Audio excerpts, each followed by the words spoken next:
It seems like there's a lot of points in life where we get to this question of, well, now what are we going to do? You remember the time where our washing machine stopped and just didn't work anymore? We had the guy come over. Yep. He puts his head down into the washing machine. He comes out and he looks at us and says, "Welp, you're doomed." Or how about like 2 weeks ago in the cold snap when we had one car that would not turn on, and I don't know how this is possible, but the other car would not turn off. Like Yes. You push the button to turn it off and it just wouldn't turn off. Yes. Or that time where I'm getting ready in the morning and all of a sudden there is water pouring from the bathtub upstairs and it's coming through the ceiling downstairs into our master closet. Not just the ceiling, through the light fixture, through the electrical light fixture. Yes. You know, this is part of life, is we hit these moments, we hit these points where we look at the circumstances that we find ourselves in and we say, well, now what are we going to do? And we hit that when we were coming out of ministry. And that was this question of what's going to happen next. Yeah, that was definitely a big question in that season. And so the conversation that we have today are with our new best friends. We love Ian and Sharalee Smith. They are not only Canadian, but they have lived in this story, in this place of constantly asking, well, now what are we going to do? I think theirs is a very encouraging story, though, because they've moved in and out of ministry, both of them, and really gotten a lot of experience navigating the waters of change, transition, and kind of the wilderness of ministry. Yeah, and it's not just that the wilderness is like this one-time thing that we go through for this period of our life, but they have really, in a very fluid way, have moved in and out of those wilderness seasons. And we're not talking to them on the other side of all of the wilderness seasons. They will even tell us in the conversation here that they're still very much in the wilderness. But they've learned to abide, I think, in the Lord in that process, and they're more experienced now at how you navigate the wilderness seasons of life. And their faith and intimacy and connection with the Lord has grown over the years as they've had to navigate those seasons of transition. And so this is the paradox of the wilderness, that even in the wilderness, life can be good. Even in the wilderness, there can be joy. And we hope that you love this conversation as much as we did. Hey, welcome to the Life After Ministry podcast. My name is Matt Davis, and I'm here with Marilee Davis. Hello, hello. Good to have you here. And we are joined by Ian and Sharalee Smith from Winnipeg, Canada. Hello, guys. Hello. Great to be here. I'm excited that we have a Marilee and a Sharalee. Yeah. This has never happened before. Yeah, we don't know. They're good names, good people. And what I don't hear behind you, there's a lot of silence behind you, which is probably not the norm, because you said, and I didn't realize this initially, you have 6 children and you managed to get childcare for them so we could have a conversation here. So well done on that. How does one have 6 children? You guys have actually, like, this is a ministry for you, right? So you've intentionally brought 6 children into your home. Even just, let's start there. What was that process like? Well, the first 4 were fun. Those ones were good. That's the easy part. Yeah. I don't know. Early on, basically, when my baby turned 4 and I'm like, honey, let's start over. And he's like, you're nuts. Because we had 4. I ended up at a women's meeting, and this table was filled with all these cute little babies that had different colored skin. And there was a mom in the middle, and I was like, tell me your story. And she said, well, I do emergency foster care. And I was just like hook, line, and sinker. So took Ian about 10 years to consider that was a good idea. As it would for me too. No, I understand that, Ian. Yeah. And so we moved cities, and we landed here, and I went to every fostering and adopting conference that I could get to, and bawled my face off every single time, and would come home and tell the stories. And we just eventually felt like, we asked our girls, my youngest was 13, so 13, 15, 16, 18. Asked them, you guys ready to open the doors and let some new babies in? And They are amazing. So 4 girls, and they have continued to wow us with their love and compassion. for these little cutie pies. So yeah, at the moment we have two. We have a 2-year-old and a 10-month-old. We just said goodbye to a 1-month-old. We just had her over Christmas, and so super cool. She actually ended up going to a home of family that we knew, and so that's always a good thing. But yeah, that's kind of how we ended up with all these babies. There you go. Well, and I should say too, we actually changed locations for our house because we had the opportunity to do a mom and babe. So our 2-year-old, actually, we wanted the mom with her. She was 16 at the time. She was 16 at the time. The idea was we came into a new house. We sort of finished the house off in a way that we could host her, have more room, as well as all our other kids. And just to really be a part of kind of her life and hopefully breaking some of the cycle that goes along with foster care. So anyways, but the 2-year-old is really the one that's in our care. So, and so that was the start of it. And now we have 2-year-old So, and if you could hear the other one, Chantel right now. And then our 4 biological mums, just mums in waiting. So it's pretty awesome. Lots of hands on deck. Yeah. I love that it was like a family decision and that your first 4 were part of like, okay, getting on board with this. And it wasn't just a parental, like obviously the Lord stirred your heart, Sharalee, first, and then continued to work on the rest of the family. But that's very cool. And God bless you, Ian, for coming around eventually. I don't know if I'm open. I don't know if I'm open to that. I enjoy sleep too much, but I've given in when it comes to animals. We have lots of animals in our house, and that's never been my idea. It's always your idea. That's true. Yeah, the animal lady.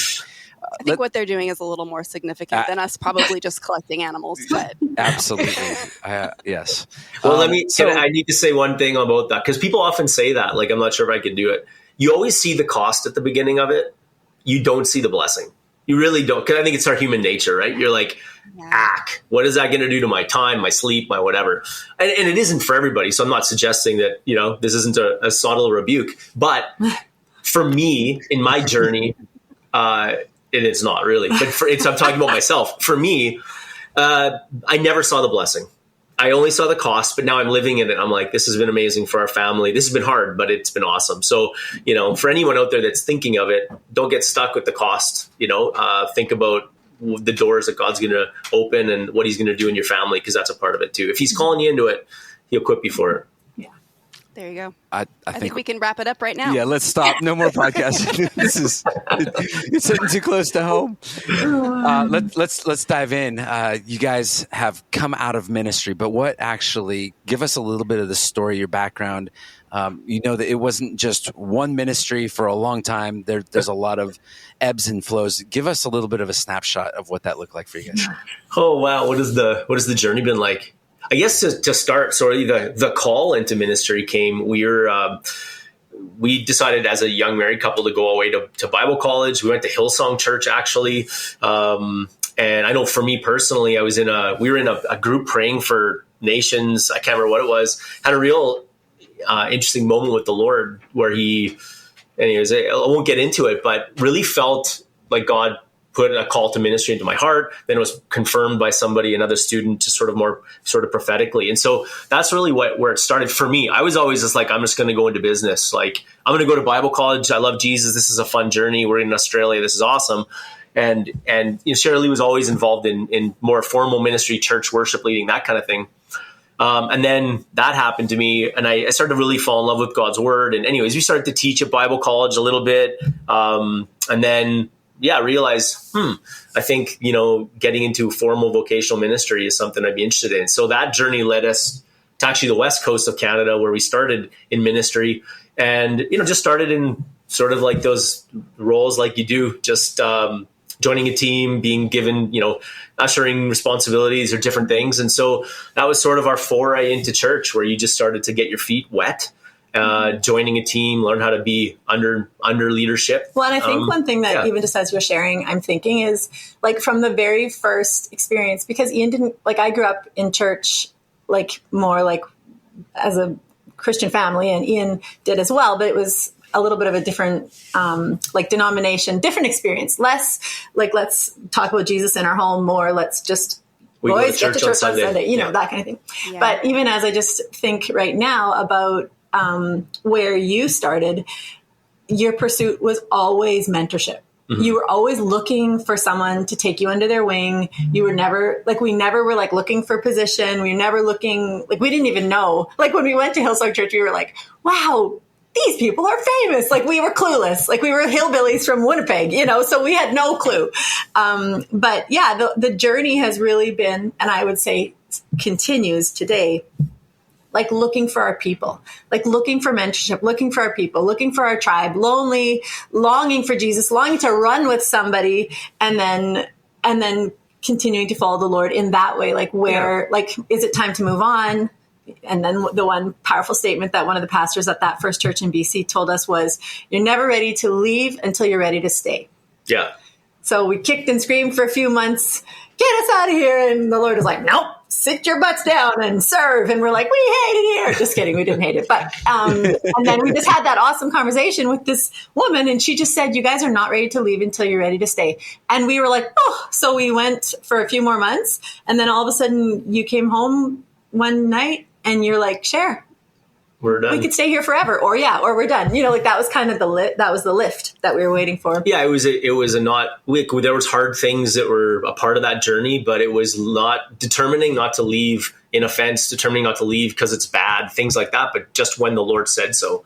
And so that's probably marked. Yes. That has been such a huge part of our journey. And I think making hard transitions, but good transitions, not leaving enemies behind. Not everything was a great fit for us. Maybe that's just part of our story too, in terms of in and out. But I think that's a huge lesson, and for us, for sure. That was what marked sort of our first experience in ministry, and then kind of stepped aside. And then after that, we were part of a church, pioneering a church planting, and did that for 10 years, 8 years. I was not the senior leader, but I was a associate pastor on a team. And then that one wrapped up by having to steward the church through our pastor deciding to, wasn't interested in pursuing his marriage anymore. So like there was some really challenging situations to try to steward a church through. Which wound him up basically having a nervous breakdown. Right. Okay. Yeah. Let's go there. You want to go there? So I had 4 babies and I was like stuck on the West Coast without my mom and had my bags packed by the door for years. And I'm like, hey, let's go home. Let's go home. And he's like, no, Cher, we're not leaving. I'm like, I just really want to go home. And so again, we're not leaving until the Lord gives us the word. Yeah. And the beautiful day when we finally got the word, I was like, yes, he loves me. I'm allowed to go home to my mom. Yeah, that's right. So yeah, like that. And then there was another, another challenging season right there. So, and then, and then coming home, doing some work in the business world, starting, consulting, and then finding some more people and feeling like, all right, let's launch another expression here in Winnipeg. So we launched out, we found a team, launched out and did that. We're part of the leadership team. And then in that situation, just some differences of opinion in terms of how to, move and work within the authority structure, not in the church necessarily, but the church that we were associated with. And anyways, just some of those interpersonal things that maybe sowed some seeds of mistrust. But again, okay, how am I going to navigate this? At the first sign of trouble, are we diving out? No, it's Lord. He's the king of hard conversations. So if you hate them, you won't like him. He will go there. He will go there. He will put his finger on it if he feels the Lord is telling him to do it. And that can be very... some people welcome it and some people are like, get out. Yeah. So just trying to walk in integrity, doing what God asks, not trying to get out of the furnace of these hard situations in ministry.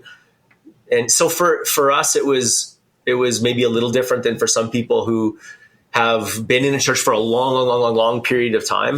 I think for me, what my challenge was, maybe it could be a similar thing to relate to, is I'm like, am I just not a fit here? Like, which part is me? Which part, like, I'm not perfect. I know that. I've made my mistakes. But for me, that journey and transition was very difficult. And just like, I want this so bad. I love the church. I want to see the gospel, impact people's lives. I love teaching God's word. Why is the church part so hard? Why is the people part so hard? Am I not the right fit? Do I see things differently? So for me, it was a huge journey in really unpacking my heart, having the hard conversations, opening myself up to people to be like, am I the problem here? Like, what's going on? And just allowing the situation to do the best to refine me, God to refine me through the situation. And some horrible conversations. Yeah. Like you couldn't even awesome. believe some of the things that he sat through. Like he would come home and I'd just be like, you're kidding. Like, just so that was where I was just like, they're battering you. Like, this is not going to work, So that was a hard one to pull out of, because it was really our dream. Yeah. I think, It was so dreamy. That was the one that the church we helped plant here in Winnipeg. And then from there, really, that was my last formal sort of ministry venture. But for me, the transition part has always just been allowing the Lord to speak to my heart, take ownership over the junk that I have, help to refine and redeem. That's what he does, right? And do it in a way where you can still love the people, love the church, not hate the institution of the church itself, but just see it as a journey and God refining. And it didn't look the way that I thought it was going to look, but. And in that journey, we came across the most profound teaching about grace and forgiveness, like not grace like everybody, but it was a teeny tiny little book about grace and forgiveness and about like living in judgment. And I probably read the book 10 times and I probably reviewed it every day 100 times as I would see the faces come up that I was having such a hard time walking in forgiveness with. But I feel like that little teaching carried us, like gave us the ability to be unoffended and like a hot mess. Like it was awful. But yet if we would run into those people now, I think I'd have a bit of a nervous twitch, but I think I'd be okay. For the most part, yeah. I couldn't read the book before I was having a meeting, and that was hard. Yeah. Anyway, that's our story, which is a bit up and down. Someone said one time, and I'll leave it here, but God calls you to ministries through ministries, right? Sometimes you're not always there for the long haul. You don't know what God's always doing, and He'll use everything to redeem. He'll redeem the situation. So. That was a lot of our journey until the last season when Sharalee really was the one on staff, a directorship role, praise and worship leader in a church. And I was at home, doing other things, And my last experience, besides the fact that I was going nuts because I don't want to work in a church, I want to be with babies. My kids would be like, Mom, you get paid to do this? Like, who gets paid to like worship the Lord and sit around writing songs and doing, and it was during COVID. So I literally sat at my piano for like hours. And I just felt like the Lord was just like going to spoil me for that season. And just like, it was the best. And yet it was that uncomfortability. It was just like that. But I don't really want to do this. Like, I just want to have babies. And so when I left that ministry, it was beautiful. Like, it was redemptive on so many levels, even from what we had been through. And they loved me. They honored me. It was so beautiful. Mm-hmm. And so that was, again, like, the Lord's just so good. He knows exactly what we need. He's so faithful. He just takes us on this crazy journey. And then for that to end so beautifully was just like a treat. That really stood out to me as you guys are talking. Like, I guess I have a little bit of benefit of knowing sort of what you're doing now, Ian, and also you, Sharalee. But mm-hmm. like the process that it takes, like, I think we tend to feel like our world is falling apart if we lose a job or it doesn't go exactly the way that we think it should look. And yet here, like 20 years later, you guys are both in a place where you actually feel like you're doing what the Lord has called you to do. Right. And it seems like over the last 20 years, through in and out of, vocational ministry, He's not only growing you, but He's also speaking to you about who you are mm-hmm. and who He's made you to be. And now you're in a season where you're sort of living that out. Mm-hmm. That's a great point. Absolutely. You don't always just like you've arrived in ministry, right? Right. And I don't know if there were seasons where you felt like you had arrived, like you were in a ministry and you were doing things that felt like it was a good fit, or if some of it was just the Lord continuing to, refine you and say like, oh, this isn't quite it, and continuing to teach you who you are to get you to the place that you are now. But maybe for someone who is listening and is either leaving vocational ministry or even like wants to leave vocational ministry, I have a couple people that come to mind when I think of someone who like they know that they're ready to step out of organized church, but are afraid to take that next step because I don't know what I'm going to do. What would you say to that person about maybe because for some people, I think it's a leap of faith. Yeah. And so what would you say to that person who knows that the Lord is calling them onto something else, but it takes some boldness to step out into that? Does that make sense? Totally. What would I tell them? Do it. Do it. I mean, just... and you can always come back. Like, you're never just shutting the door forever. So, like, if you feel like the Lord has prompted you to do something, like, just go for it. Like, nothing tried, nothing lost, you know? Yeah. Yeah. I mean, it's everything that I'd say that I try to help, encourage, guys in through what I'm doing now. And it doesn't matter if you're in vocational ministry or not, but it's like, if God asks you to do something, then do it. And for us, it's just getting over the fear of thinking we're going to fail, all of that stuff. But again, like I've said, one of my things that I've encouraged lots of people in, and it's encouraged me, is in Romans 8, like we talk about how God works all things together for good for those that are called, right, or that he loves and called according to his purposes. But the next verse says, for those he foreknew, he predestined to be conformed to the image of his son. And sometimes I think, God's going to work out, God's going to work out all our situations for us. And yeah, he does that. But I think we lose sight of the good that God's after is actually conforming us to the image of his son. So when we step out in faith and we do something, he's just trying to create a better you, a different you. He's trying to get who he put on the inside of you out of you, which is usually just covered with fear, insecurity, doubt, and all these things. And so when we step out in faith, we give him the ability to show off in our lives and show us who he is, who we are, and then how he can look after us even when we're in the wilderness. And that's where we are right now. I couldn't even we're not, we didn't step out when we had it all figured out. Right. Like, basically, I was in a meeting with some of the girls that I was mentoring, and I got to the end of the meeting and I'm like, I'm done. Like, I'd had that before, and now I knew it. And so I called Ian. I'm like, hey, come meet me for lunch. I have something I want to talk to you about. So he picked me up. I'm like, hon, I'm done. And he was like, ugh. So it took us a while because we were stepping out of finances. Like, I had a great paying job. It was covering benefits. Like, it had all the good things that a really great job would have.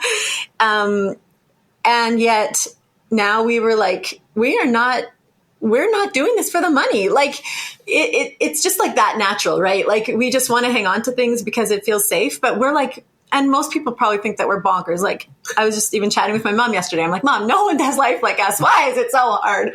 And she's probably thinking, you're right. But, yeah, so then the journey of faith begins. And like, he just meets us faithfully every time. And I just like, it's just, he's so faithful. And like, to believe for provision and to believe for direction. And he just like meets us every time. And even though we are stuck in the wilderness at the moment, it feels, thankfully you're getting out. Good job, honey. Coming out I'm just waiting for the guy. Like, seriously, figure it out, man. Just doing my job with the babies. But yeah, we're in it. We're in it. We are sold out. Like, God, do not let anything keep us from diving deeply into all that you have for us. Like, imagine getting to heaven and being like, you guys missed that. I'd be like, no.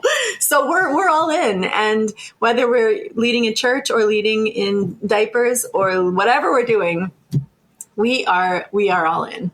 Ian, will you dive into that? Like, I'm Jewish, and we love the wilderness, right? So you don't love it. Well, we don't love the wilderness, but the Lord uses it very effectively. Yes, we're very familiar with the wilderness. But what does that mean for you right now to be in the wilderness? Yeah, and she's saying you're coming out. What is, like, explain that? Well, besides the fact I'm talking to a Messianic Jew who's probably going to school me in my theology here, so I'll give you my take, what God's been talking to me about.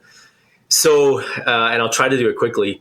But the wilderness is, God calls us out of something. If he's calling us out of something, sometimes, the next thing he's calling us into isn't necessarily the thing. There's a period, right? It's like, the way I look at it is Israel was in the wilderness. They had a journey ahead of them, but it wasn't supposed to take 40 years because though God took them out of Egypt, he needed to get Egypt out of them, right? It was the unbelief. It was the disobedience. And so that's it. It wasn't. So your theology is good so far, by the way. Yeah. Okay. So here's the interesting thing, and this isn't coined by me, but I heard somebody else say it, and it was perfect. From my understanding, the word manna actually means, isn't it a question like, what is this? Isn't that what actually manna means? What is this?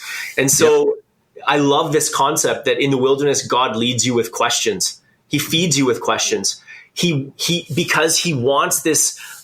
Man does not live by bread. Like Deuteronomy 8 says, using this exact example of manna in the wilderness, it has nothing to do with feeding you. It has everything to do with testing your heart, right? So that you learn to live by every word that proceeds from his mouth and not by bread. So the manna, it was like this wafery stuff that people ate. It was awesome. It was only good for a day. But for me, it's like every day getting up and going, God, what do you want me to do today? And just trying to be practical and hearing his guidance and his voice and learning that I can trust him in that. So we have the story of the pillar of cloud, pillar of fire. They were led, they were fed, all of this stuff. But really what God wanted in the wilderness was to lead these people out, get slavery out of them. And that's what he's doing with me. So every day that I'm stressed out about provision, he's trying to get slavery out of me. He's the bondage to the world system or something else that is my supply, not God, right? And so every day I guess what I tell guys in my group, it starts in our heart, right? It's that inward journey of like, God, refine me. Show me where I'm believing lies about myself, you, other people, about my circumstance. Help me take that posture of a son, right? Just to trust that my dad will take care of me. To me, I'm still working on that. It's still a process. And Cher's so much better at it than me right now. And I don't, the provider, the worker, I will run my head through a brick wall to feed my family. And yet I feel like God's like, actually, that's not on you. It's on me. So can you just chill? And I'm like, no, I can't chill, actually. So to me, it's that process of allowing God to talk to me about me so that I can chill and rest. Because that's what Hebrews 4 says, and also talking about this kind of idea, right? To enter into his rest, that the word of God, it speaks. It's a discerner of the thoughts and the intents of our heart. So can we just, okay, God, let's just let him do that work in me so that I don't have to go in this wilderness again. I want to learn this lesson so I don't have to do it again. Ian, this is the second time I want to shut the podcast down on you because you keep it's coming too close to home. This is supposed to be about you and not what God's trying to tell me in all of this. But I mean, really, like that is the point. When we're in the wilderness, the promised land seems too far away. Yeah. And what we want is the safety and security of Egypt. And we were actually talking about this in bed last night this is what we talk about in bed is that they wanted to go back and they were longing for leeks. Like leeks are awful. Who longs for leeks? I hate leeks. This is a man that hates onions also. So this is very unrelated. What are they doing? And that's the funny thing is like we want to go back to something that is essentially slavery. It's prison. Paul Young, who wrote The Shack, is a friend. And I'm talking to him and sharing my story when I'm coming out of ministry and I'm like dying. And I want to just go back to the prison. And he says, you know what the first line of your book is? And I'm like, well, you're Paul Young. I'll listen to anything that you'll say right now. Right. And he said, the first line of your book is, you may call it a prison, but I call it home. Mm-hmm. And that just kind of hit me right between the eyes. It still does of, I want to go back to that security and safety, even though it was awful. And it was not where God wanted me. God wanted to bring me somewhere else. Right. Yeah. I would rather be there. And this is not comfortable. It's and I don't like this. Exactly. Mm-hmm. It's just learning to be uncomfortable, finding comfort in him, and just in the source that we should be finding comfort in. So yeah, I'm totally with you. I've said the same thing. Like they're complaining about leeks. Like really? Yeah. Like slavery wasn't that bad because at least we had leeks to eat. There's like a cognitive dissonance there, Right. But the word that kept coming to me as you were talking was invitation. Like in all of that, even with the manna, what is it? Like the Lord is always graciously offering an invitation to engage and an invitation to exchange our perspective for his perspective. Yeah. An invitation into healing, an invitation into growth, an invitation into whatever the next season is. Yeah. And I think so often we miss the invitation, and maybe like what we were talking about earlier, even with adoption, like we're caught up in the fear and the anxiety of like what this next season of wilderness or disorientation is going to mean, but we're missing the invitation because God's always inviting us into something Love it. better. I love it. Totally. Yeah. We actually got this from Gary Black. He has this term, and I don't know where he got it, but he says, he wants to allow God to father him through something. And I love that. That's what I want in the wilderness. Like, God, father me through this, right? In intimacy. And he's inviting us. I just wrote a post about this in my group. It was kind of like, what if God wasn't telling you to do anything, but he was inviting you into everything, right? Like whatever he's put in front of you. Would it be different if he was inviting you into something as opposed to you think he's telling you to do something where it's like, okay, now you're on your own? No, he's inviting you into this next season. And as a good father will clothe you, guide you, feed you. It may not be easy. I think that's the other part of it is like, I'm just such a baby sometimes. I'm like, oh, why does it have to be so hard? Right? The comparison, you look around, you see other people. I mean, we went to Bible college with people that are like literally rocking the world all over the place, like superstars. And, here we are slugging away in our basement and got crying kids in diapers to change. But he's inviting me into it, and enjoying the journey with him, I think is really the point of it all. Right? Absolutely. And I don't think sorry, go ahead. No, I'd rather hear what you have to say. Well, I just think like multiple times we've discussed some of the things that we feel like we're failures, or like did we miss God? Like, how did we do that or whatever? And like, we've just decided we're not going to do that. Like, we're just going to be like, at the end of the day, God didn't care this or that or the other, because he was just more concerned about our hearts in the process.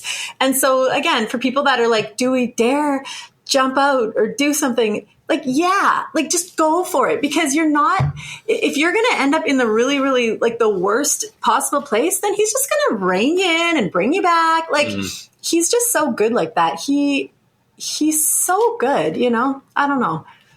Totally. And there's a difference, I think. And one of the things, it's funny because we ask if there's any questions that we should bring up, and we haven't gotten to anything, which is great. I'd rather have it this way. Perfect. But there is something about when you're in church, we the job is to know about God. And it probably is, I think, a struggle for those in vocational ministry is we don't often get to experience God. But really living this way feels a little haphazard, but you're really getting to experience God because you almost need him more in that wilderness season. Totally. You just repeated exactly my mantra. In fact, when Sharalee said I kind of hit the skids back when I was 38, 4 kids, we were stewarding the church from afar on the board when the senior pastor, who was my greatest mentor, by the way, like he was my father in the faith. Cher said I always wanted mentorship, and it's true. And for him, he was, and so, definitely no judgment or blaming about his journey or whatever, but we had a job to do stewarding the church when he decided to make the decisions he did. But anyways, I hit the skids, but I was a guy who taught in church, led in church. And all of a sudden I was just riddled with anxiety. I mean, to the extent, like I was 10 feet tall and bulletproof up to that. Like if you had looked at me, you'd never thought that I'd ever been able, not that I'm sure lots of people thought I had a weakness. I didn't. But all of a sudden I just, so that's another podcast, but kind of ran headlong into anxiety, depression, really had a breakdown. I thought I was going crazy. Anyways, but it was that I realized in all my ministry, I knew about God, but I didn't know him. It's exactly what you said. And that's what I tell people. I knew the scriptures. I knew all this stuff. I didn't know him. And it's that intimate experience with the Father that really led me out of that. And in that moment, that's the biggest wilderness I ever faced. That's what led me to do what I'm doing today. It was that moment when I learned to engage with God in a completely different way, to pray a different way, to expect God to talk and show up and minister to my heart in a different way. that's what led me out of that season and into kind of the rest of the seasons of my life where, yes, we planned another church, started a business and done some things. So, but it was that literally what you said. I knew a lot about God. I didn't know him. There was a big difference for me. And it was the journey and finding out what it meant to know him that changed everything for me. And so you said it's much different today. This is what you're doing today. What does life look like for you guys technically after ministry, but really you're still doing ministry? Well, it looks like chasing around kids. Looks like being actually paying attention to them rather than like being on my phone texting volunteers and not having a clue what's going on. Yeah. It looks like what I've said, every day getting up, asking the Lord. Yeah, it's funny. Again, like the slaves in Egypt, they would probably get up. They knew how many bricks they had to make a day, right? They had their routine. Like I realized how much comfort I have in routine. So now I don't have much of a routine. So it's like, God, what do I do today? I don't want to over spiritualize it. I have a to-do list. I have clients to support, whatever. But it's like, God, what do you want me to do? And stepping out and doing what we're doing with Hero Collective, I've never done it before. I don't know how to do it. But it's taking this stuff that God put on the inside of me and the things that I know have changed my life. Like, I know they changed my life. They changed my relationship with God, and they energize my faith, and they are everything that I'm about now when it comes to my relationship with God. And just taking it and trying to share it with guys, because I just assume there's other people like me that not necessarily hit the skids maybe as hard as I did, but are governed by fear. They want to step out and do something different, but they don't know if they can. And I just want to create an environment where guys feel empowered to not only hear God, experience him, but then do what he says. And that's what I've always wanted. So I'm trying to create that. So what it looks like today is asking God how to do it, trying to find resources, and just going about and doing it and trusting him, because I don't know how. So this is a ministry that's reaching out to guys in particular. It's called the Hero Collective. And how do people get connected to that work? Yeah, I mean, a website is herocollective.online. It's based right now around a Facebook group, which, guys can join. But I also do some, coaching on the side where people, if guys are really like, I got an area in my life I want to change, then I work with guys one-on-one. But the group is really just a gathering place, putting the call out to people to say, kind of tell my story, see if it resonates, and say, come on, let's get together and let's create a community here, online that helps empower men to hear God and do what he says. And, guys are joining. As we wrap, I'm just curious for you guys, you don't know what the future looks like.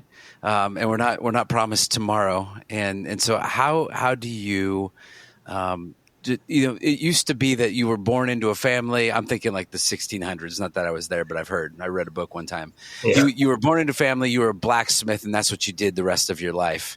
And you have had so many changes and turns, and it's not like you finally learned all of these lessons in the first half of life and now you're going to apply it and just do your journey is so untold. How do you live faithfully each day and with an unpredictable God? What does that look like for you?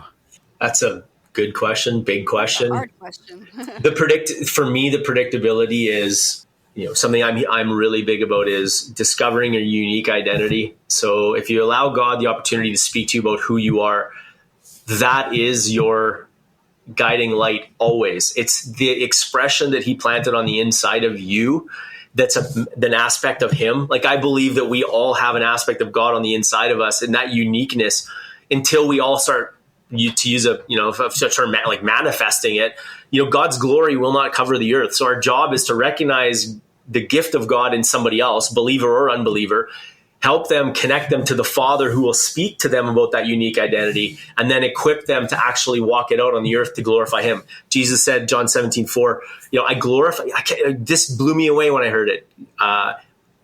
He's praying and he says, I glorified you. I finished the work you gave me to do. And I think that everybody has that unique identity, unique purpose. So when you center on that and your relationship with the Father becomes your guiding light, whether you're, a mom, right? Whether you're a soul pilot, a transformational leader, whether you are it doesn't matter what you are. And it's not vocational.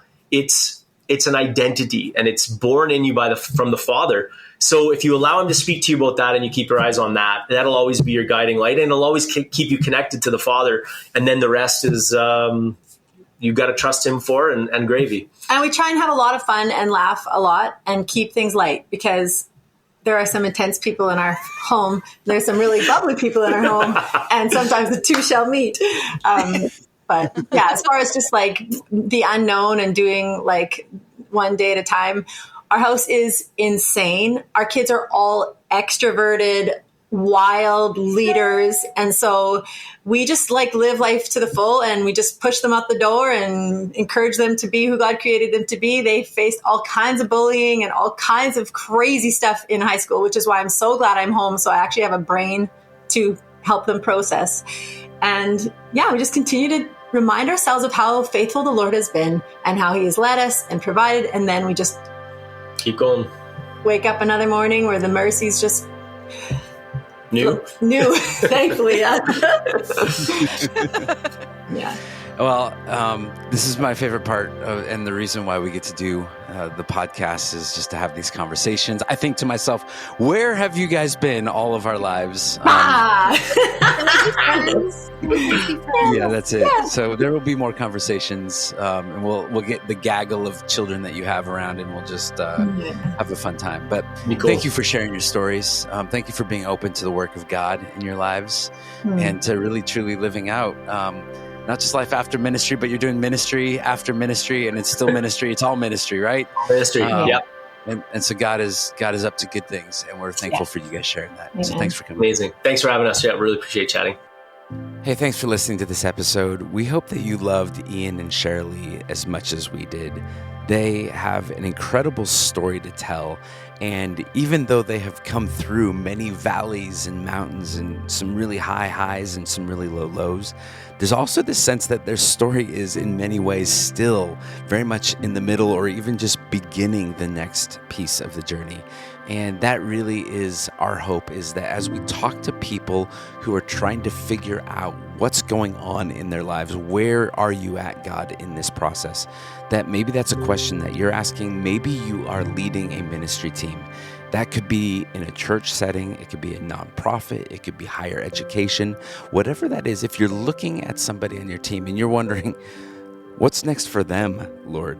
And that's a conversation that you want to start and have with us, then we would love to have a conversation with you. At pastoraltransitions.com, you can find information and ways to connect with us.